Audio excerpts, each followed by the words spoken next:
За одоо би яг Сэлб голын дараагийн юун дээр нэрсэн байна. Дээж авах цэг дээрээ энэ 17 дугаар сургуулийн уулзуур гэдэг те хоошоо 7 буудлын явах замд байдаг 17 дугаар сургууль гээд.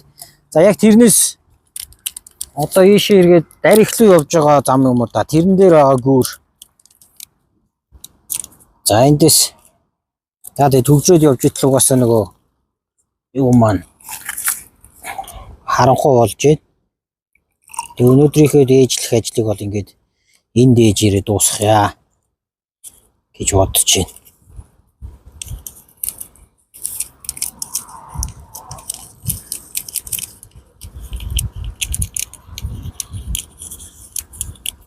За тэгээ яг энэ Сэлб голыг дагаад Савханцуур бактер тэр чигээрээ байдаг юм байна уу? Нэг бол одоо те ихэн дээрээ байхгүй дараа нь ингээд хотын төв рүү ороод ирэхээрээ байдаг юм уу гэдгийг одоо олж мэдэх гол зорилготой байгаа.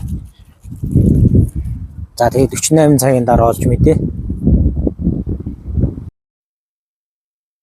За 17 дугаар сургуулиас зүүн тийшээ яваад гүүр байсан. За тэрний орчмын дээж.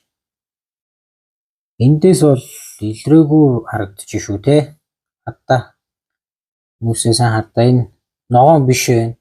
Шарвтар өнгөтэй байна. Баг зэрэг ногоон туяатай юм байна. Тэгэхээр энэ байна гэж хэлэхэд ч их яг хэлгэлзээтэй л юм байна. За зүгээр ингээ харьцуулаад харж ил да энийг бусдуултай тий харьцуулж харж болно. За энэ бол угаасаа ойлгомжтой ногоон.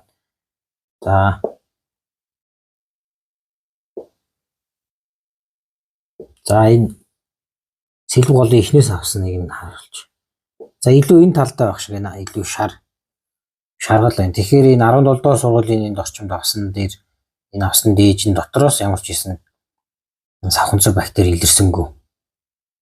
Тэгэхээр мэдээж нөгөө яг хаанаас нь авсан бэ гэдэг нь бас ялгаа малгай байдаг л ах л та. Заавал илрүүлэх гээд нэг жижигрээд байх наашаа юм те. Тэгэл байхгүй энэ дээжин дээр.